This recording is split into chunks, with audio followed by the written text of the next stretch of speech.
Hey guys, it's Thursday, December 8th, a few hours before our final. I'm still in Florida, haven't gotten the car yet to start driving up.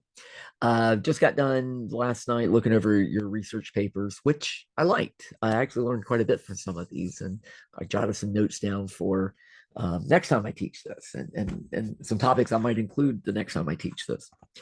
But I did want to make some general comments about the papers. I saw some of the same things happen in several that I thought, again, that you can learn from. And for some papers, I am going to record some short audio clips on Georgia View to give some real feedback because you guys know I have horrible handwriting and trying to, already trying to write on some of these papers. Actually, this one doesn't have much, but it's already, starting to be uh, too much, and it doesn't always make sense. So anyway, that's why I'm doing this and why I'm going to do the audio clips. So real quick, like I said, I like these, but I did see a couple of issues. First off, I'll block so you can't see who it is because I don't want to make anybody embarrassed. But on the cover page, don't number your cover pages. It's a tiny thing, but it's kind of a red flag because it looks like you're stretching out your page numbers because the requirement was 8 to 10 pages, which almost everybody met. I had one that was 4.5 pages. That's the problem. And I had one that was 7 if you didn't count the title page. But anyway, so yeah, don't, that's kind of a big no-no. If you think about like a book, there's a book just sitting here, you don't number, like if you say it's 300 pages, you don't count that. In fact, you don't count most of the front of the book. You actually, like this book, it's 13, 14, 15 pages before you start numbering your pages. And same with a paper. It's only the text of the paper that you start numbering. So anyway, it's something that professors, especially if you go to grad school, will immediately not get onto you for. Another thing that I focus a lot on, and I can tell the students who have had me before because they've heard me say this, titles are actually really important. It seems silly, but because a lot of these, and again, I won't say the names because I don't want anybody, but you literally, your title was just your topic. It'd be like going World War II by Dave Nelson. And it kind of, as a reader, it makes me think that you didn't really put any thought into this. You're just like, just World War II. That's what it's about. And a good title, first off, is an advertisement and it brings the reader in. But it also, even if it's subconscious, it makes the reader go, oh, this person has thought about this. They've put it thought enough that they've really come up with a clever title that reflects not just their topic, but what they're trying to say. I love coming up with titles. It's one of my favorite things to do when I write. But it really does make a difference. And in other words, what I'm trying to say is it'll get you better grades. And when you apply for jobs or when you have a job, you'll get better results. So really think about what title you're giving these. Some of these were really good. There were some really good titles here, but there are a lot of them that were just literally just the name of your topic. And I thought, really, so really think about that. It seems like a silly thing, but it really does make a difference. Really spend some time on your titles. Um, drop my notes. Let me see. Oh, here it is. Context. Oh, one last thing, and then I'll get to context. Mechanics. So I know I make a lot of typos when I send emails out. I'm a terrible typist. Even on PowerPoints, I go, "Oh my god, I misspelled this." So I'm guilty of this as much as anybody. But really, in a finished product, whether it's an important email or a research paper or a letter, really make sure that you're using good grammar. Passive voice is, try not to say things like the law was passed. Like, well, who passed the law?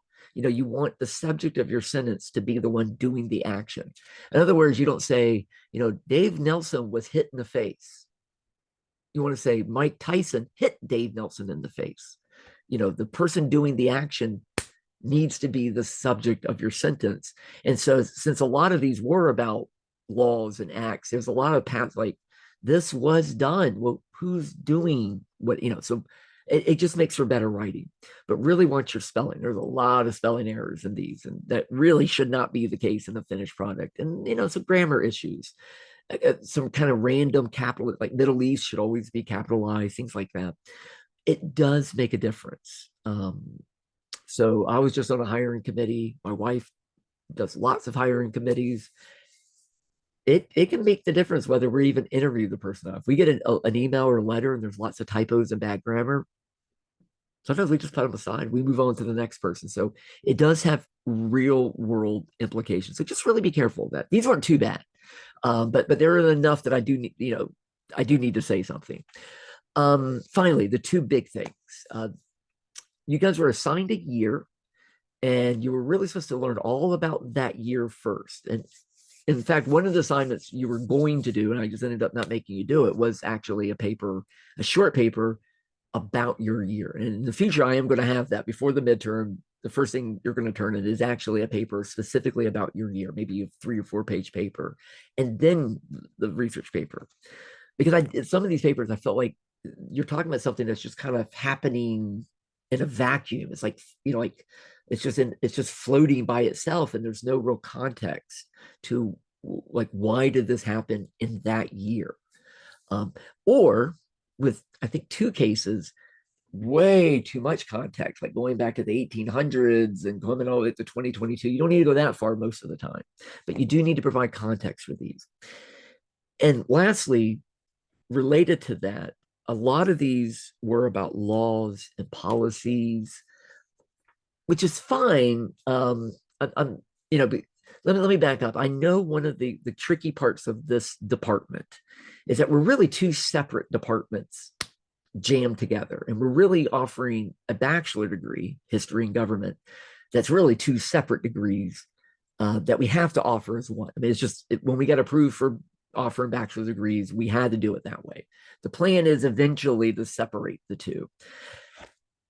And the reason I say that, because it is tricky, even for the professors sometimes, like when you guys are doing capstones, we want to make sure you're doing the history, but you also have to provide political science. And I do think the political science sometimes gets a little bit overweighted occasionally. They would argue the opposite, but I do think, And so I know a lot of you are focused on government, political science as your career. So obviously that's what you're leaning towards, which is fine. But some of these papers really are a little more political science than they are history. This happened last year with the environmental history class as well. So if you're writing about a policy or a law, and you're spending more than a couple of paragraphs about the mechanics of the law, like how this works and who runs it, now you're really getting into government topics. Instead of saying, well, why was this law passed here and who passed it? So it's a tough thing, and we all struggle with this a little bit. So a couple of these, and they were good papers, really were more political science. So I think in the future, I'm probably going to have a moratorium on doing specific laws. And, I'm just going to say, save that for your government classes.